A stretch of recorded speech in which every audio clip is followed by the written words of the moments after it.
Welcome back to week 3 of the Different Sports Podcast Show. It's hard to believe we're already entering the 3rd week of the regular season in high school football.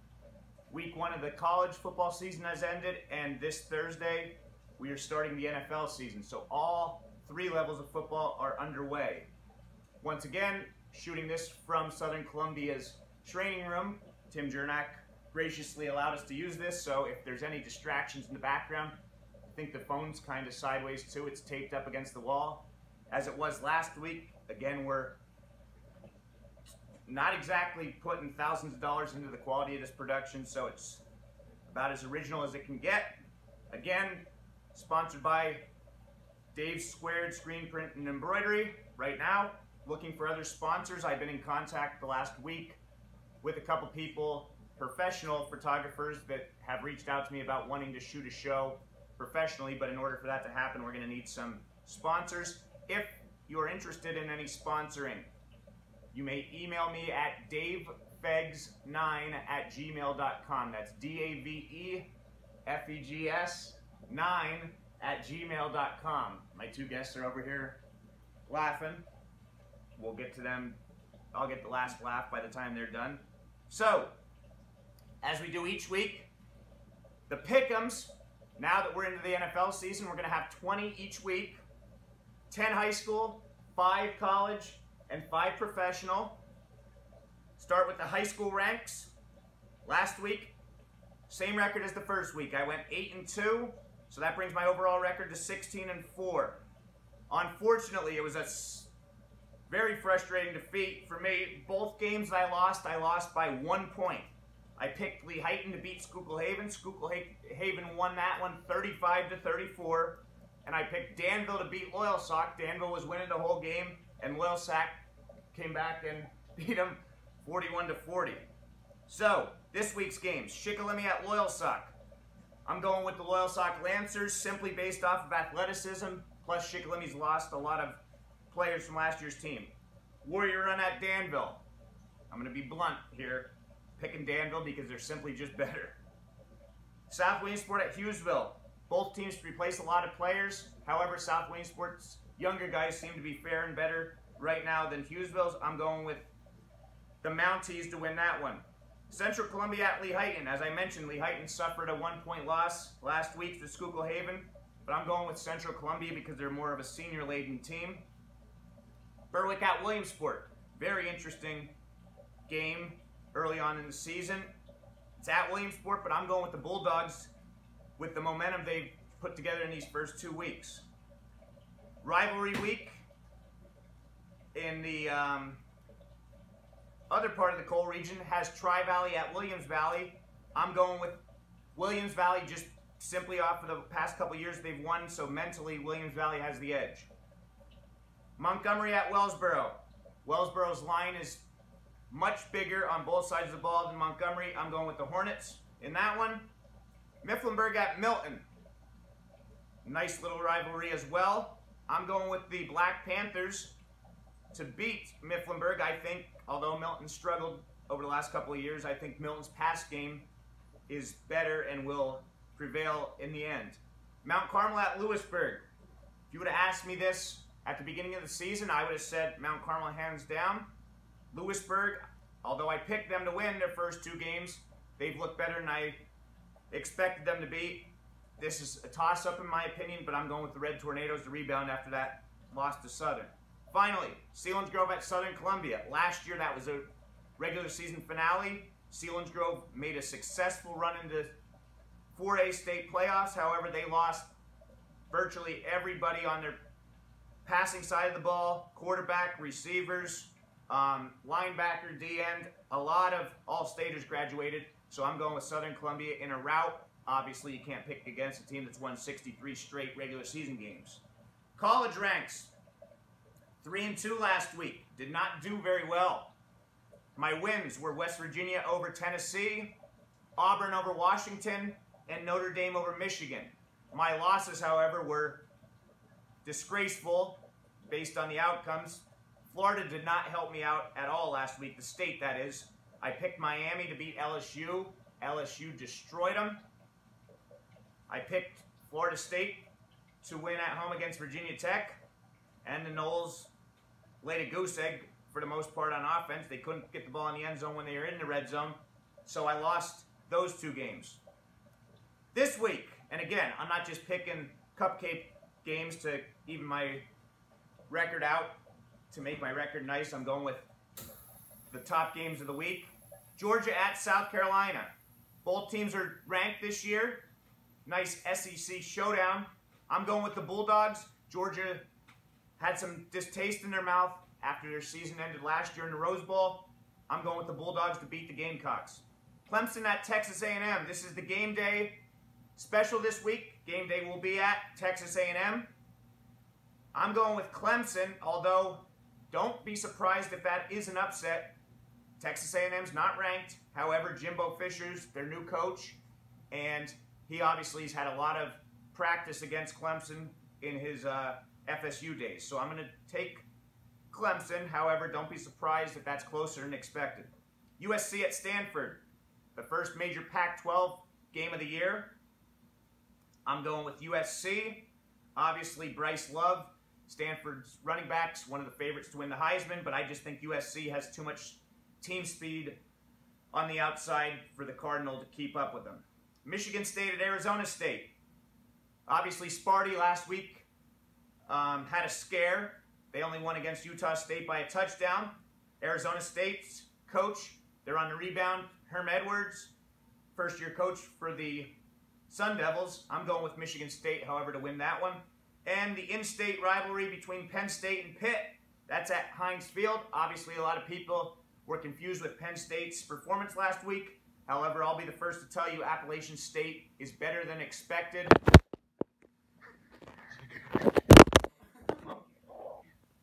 And as we mentioned, we are roughing it here, so the phone fell off the wall. But that's how we are. We are ready for any kind of adversity that comes our way. Hopefully that's the only time that'll happen. So, getting back to what I was saying, Penn State at Pitt. Getting crap scared out of me. Here comes the guest star Tim Jernak coming into the room, I think. So anyway, Penn State, I'm going with the Nittany Lions to come out hot. I expect Trace McSorley to have a good game through the air, and they're going to beat the Pitt Panthers. NFL, week 1 of the NFL season kicks off Thursday night, hosted by the Super Bowl champion Philadelphia Eagles. However, I think the Atlanta Falcons are better than they were last year. The Eagles have a lot of injuries. I'm going with the Falcons in an upset to start the season. Jaguars at Giants. Obviously, Saquon Barkley's making an anticipated first week start. However, I think Jacksonville's defense is just too much for the Giants' offense. I'm going with the Jaguars in that week 1 matchup. Pittsburgh at Cleveland. Obviously, if you picked against Cleveland over the last decade, you were certainly in the winning side of most of those. However, this is a new Cleveland team, new nucleus. Pittsburgh always has trouble in the dog pound. I'm going with the Steelers, but don't be expecting a blowout. I think that'll be a closer game than expected. As a Dolphins fan, I have to pick a Dolphins game earlier on rather than later. They are hosting the Tennessee Titans. Unfortunately, both of these teams should stink this year, as much as I hate to say it. This is kind of a bad versus worst game. I'm going to go with the Dolphins just because they're my team, and I don't know if I'll be able to pick them anymore this year. Sunday night showdown. Divisional rivalry. Chicago Bears traveling to Lambeau Field to take on the Green Bay Packers. Aaron Rodgers got paid. He's got to go out and prove that he's the best player in the league as he's getting paid. Coming back from injury, I think the Packers win that handily. So those are my week 3 predictions. Again, 16-4 overall in high school, 3-2 in college, and we'll tell you next week about our NFL. Okay, now coming in from both sides of me, 2 of the Tigers' stars, both juniors, Preston Zachman and Max Tillett. Again, it's like magic. They just appear. That's how good of an editor I am on this, whatever you call it, podcast show. All right, thanks, guys, for joining me. Obviously, you Tiger fans know both of these players. Max made a switch this year from outside linebacker to the inside, taking over Anthony Chicatano's role, who's now at Susquehanna. Preston, two-way player, last year a receiver and an outside linebacker, this year doing the same thing. So, first of all, starting with Preston. Obviously, you guys are 2-0. How do you think the teams look so far? I know there's been areas you guys expect as close to perfection as possible. There's been some talk with the coaches and in film sessions. What do you think so far? I think our defenses looked pretty well, same as what we did last year, but our offense is a little bit more pass game this year, and our running game's struggling a little bit, but we're working on it with the linemen. And obviously the coaches weren't overly happy with the blocking in the first half, but to give Mount Carmel credit, they might be the best run defense you play all year. Yeah, that's true, but we should still know our assignments and be able to pick stuff up like that, and we just did not do a very good job. So certainly early on in the season to build off of. Okay, Max, obviously both of you guys have been to showcases. Your films are out there.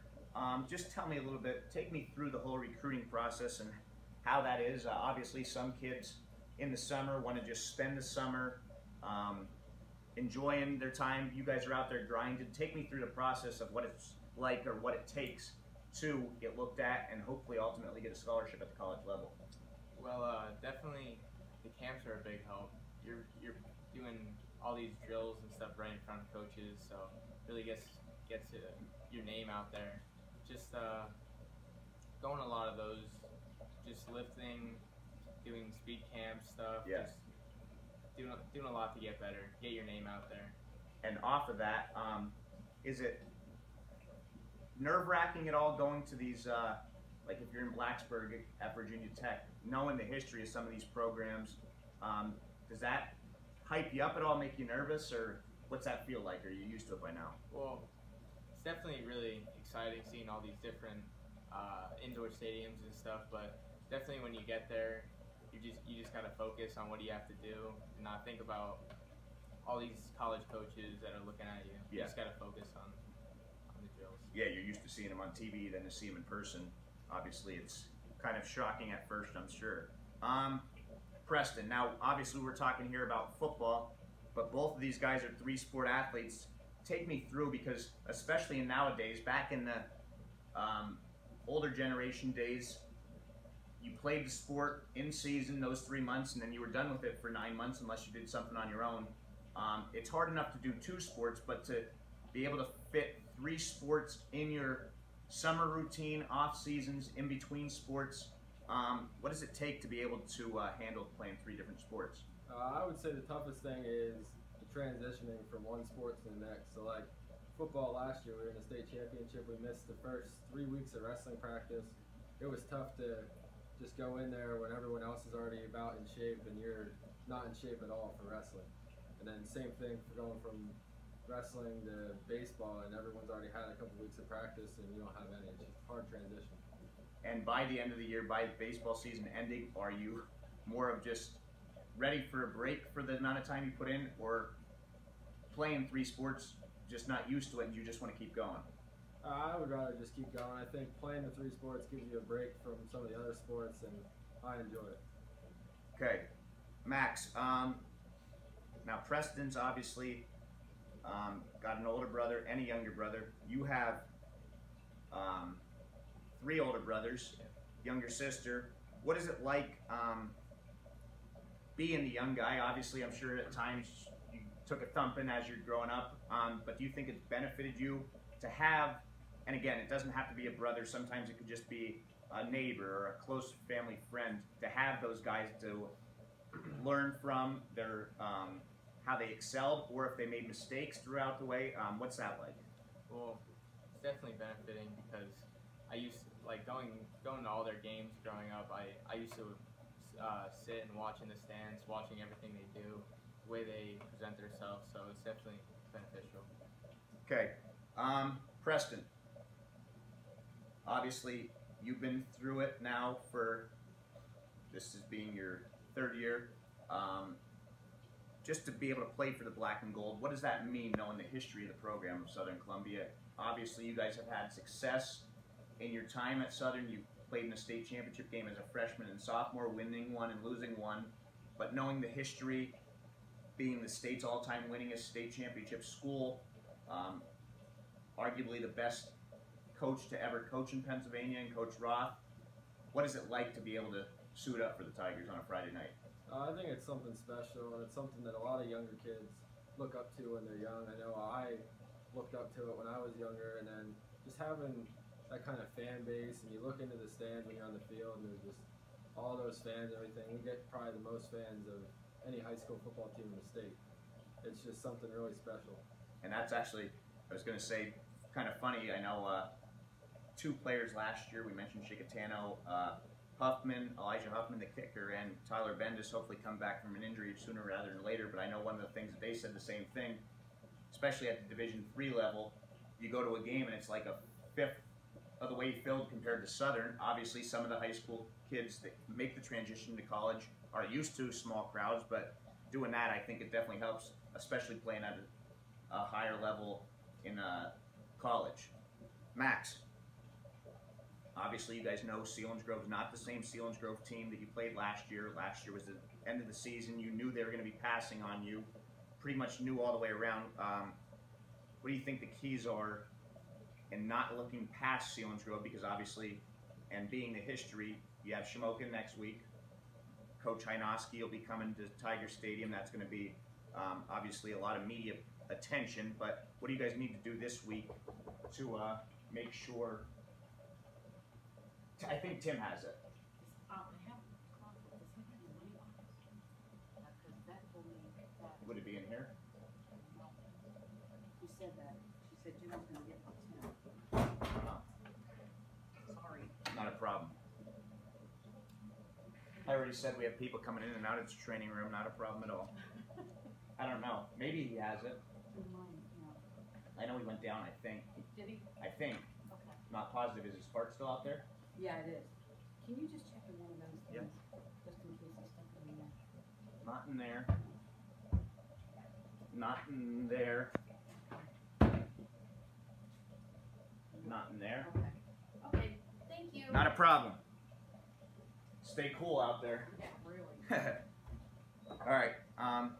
So, and as we mentioned, listeners, no editing. We're just taking this like a real life situation. So, gonna see some random stuff. But anyway, getting back to that, Max. What do you guys need to do this year against Selinsgrove to improve? Obviously, everybody knows they're not the same caliber of team, but you can't look past them. We still just have the same mindset of every team. Just go out there, try and get a good blitz on the quarterback, give our secondary some time, drag to the ball, and just stay relaxed and just do what we have to do. Okay, last question for each of you. Preston, I'm going to say, keep you, obviously you're a two-way player, but offensively, what's your favorite pass route to run and why? I would say the out route, or waggle, whatever you want to call it, just because it's something we've run so much and we do it so many times in practice, and it just feels just like I could do it in my sleep. Natural, just repetition. Yep. Okay, and you've had success on that, obviously. Max, other side of the ball, defensively, what's your favorite blitz package? Definitely the cross, just because we get in there so quickly. I think it just works the best. Yeah, we were actually talking on the air. Again, Black Diamond Sports Network covers every Southern Columbia game, and you can read my articles on PA Football News every Saturday morning. But getting back to that, we were talking about that on last Friday, how quickly you and Cal are able to get in the backfield, and that it's almost unfair to the point where the quarterback can't even get back to hand the ball off before you guys are in there. Tim, she just came in looking for the money box. You don't know, and by the way, that's Tim. Shout out to Tim, the trainer. Jernak, smart man, not out in that 95-degree weather before this soccer game. He's going to stay hydrated, and again, allowing us to host this podcast show in here. All right, so now it's everybody's favorite time. Tim was in here last week. Troy unfortunately got mercy ruled, I guess we could say, against Stone. This week, you're both 11th graders, juniors, so there's going to be 11 questions. Now, I had you both in math class, but I want to see how your English skills are. I'm going to give you a list of 11 words. You each have a notepad. You're going to spell them correctly for me. And the first one, I figured, since this is a podcast show for everybody to see, what better word to use than the word embarrass? Embarrass. Now, I'm not going to be like the spelling bee on ESPN where you're going to ask me for pronunciation and origin of whatever the language, but I can use it in a sentence if you need. My goal was to embarrass Preston and Max. Just kidding. My goal is to show their intelligence. Both studious young star athletes. Okay, both got that? Second word, maintenance. Maintenance.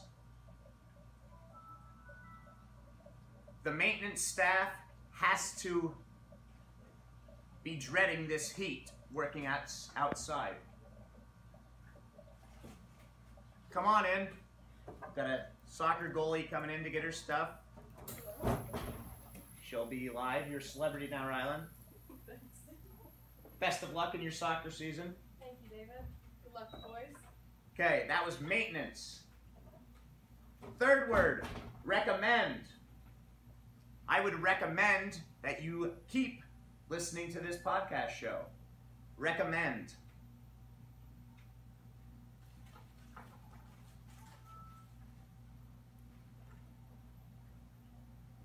Also, Max is under even more pressure with his mother being a teacher. Not the best day. Okay, fourth word, adequate. Adequate. Tim Jernak's training room is more than adequate to host this podcast.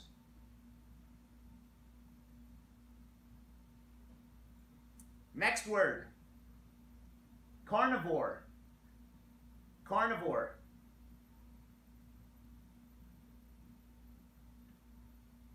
The movie showed a carnivore in the ending. Carnivore. Okay. The next word, rhinoceros. Rhinoceros. The rhinoceros was in a stare down with the tiger. Rhinoceros.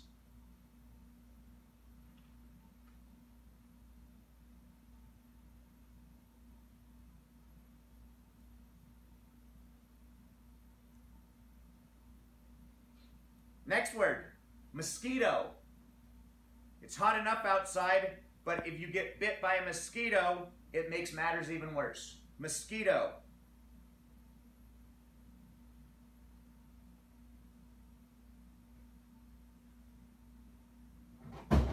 Word number 8, succeed. In order to succeed at anything in life, you have to have a positive mindset. Succeed.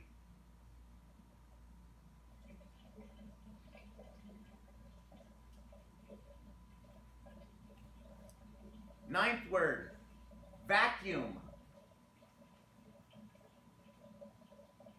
After practice today, Coach Roth had to go home and vacuum his carpet. Vacuum.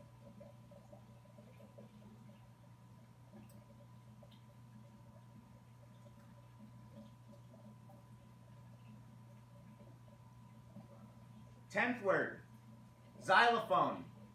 After shooting this podcast, Max plans on going home to practice on his xylophone. Tim's enjoying this.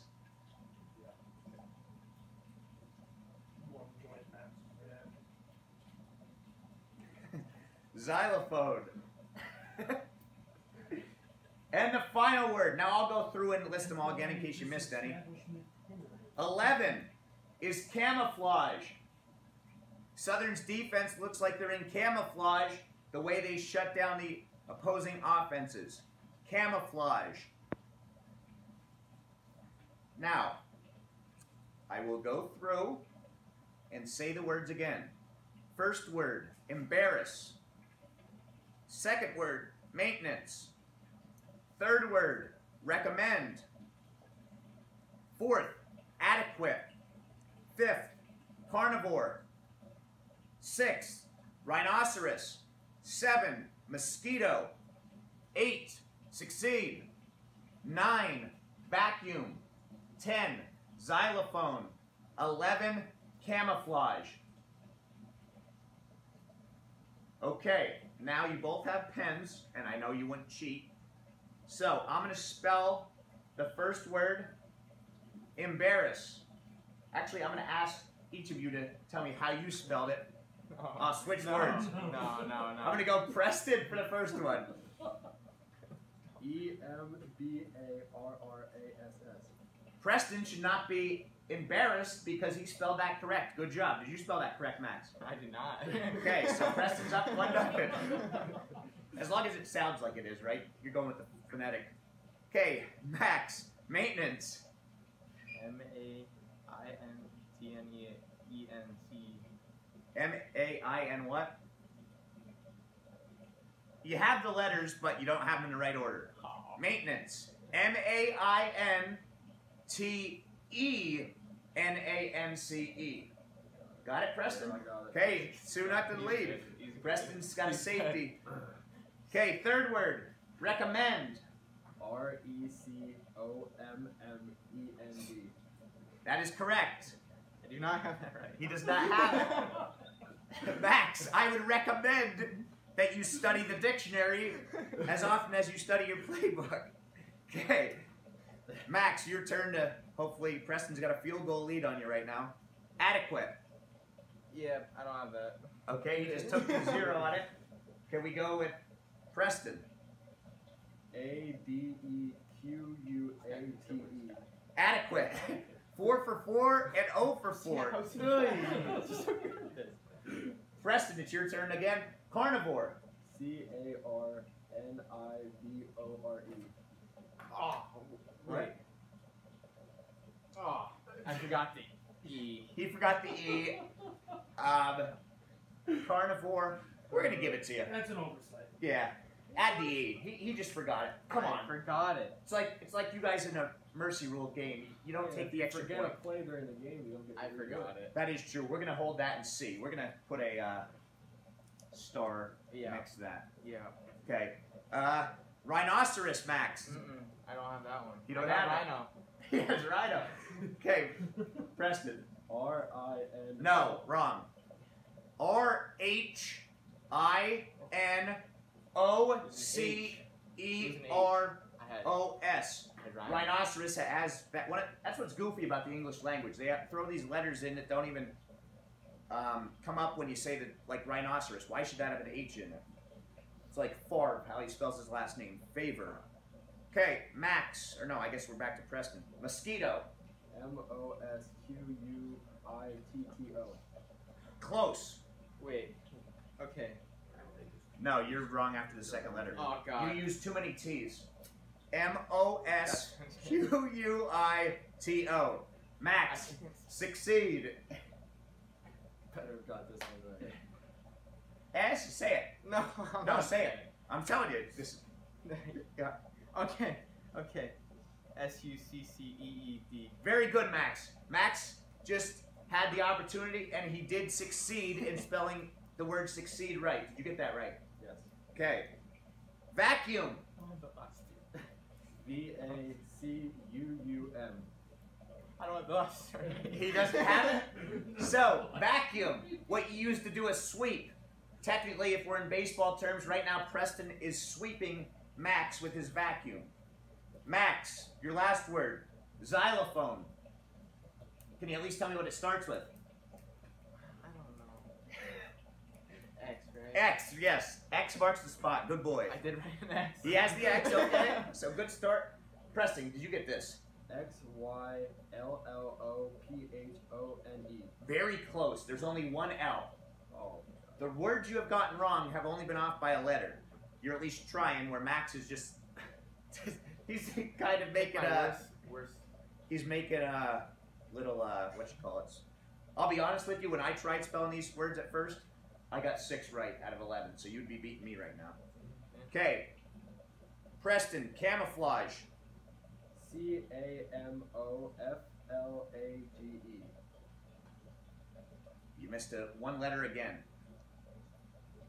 I got How'd you spell it? I got camo. How'd you spell camo? CAMO. I mean, if you shorten it, we'll give you that. But the correct answer is camouflage. CAMOUFLAGE. So, Preston, are you feeling in a forgiving mood here? Or no? No. Okay, so can we at least give him a half of one for getting camo? 0. Okay, Preston posted the shutout. How did you get right? No, I got one right. 1, 2, I got succeed. 4, Succeed. 5, 6, 7. 7. Okay, so he got a touchdown. He got succeed right. So 7 to 1. Should we give him the extra point to make it a safety, or you like the 7-1 lead? 7 to 1. And you guys are both baseball players, so that's a We common didn't play score. first in the good. Now, again, because Preston won that, although 7 out of 11 in school, you're not passing. So let's hope that both of these linebackers continue their success that they've been playing at a high level, better than they are in spelling class. And that's going to bring us to the end of week 3 of the high school football special edition podcast. You're listening to the Difference podcast show. Don't forget, every Friday night, tune in at 7 o'clock to Southern Columbia's games on the Black Diamond Sports Network and occasionally on the radio, 95.3 or 99.7. As always, check out the YouTube channel, follow us on Twitter, and that is the conclusion of week 3. Tune in next week. Thank you, Max. Thank you, Preston. It's been fun.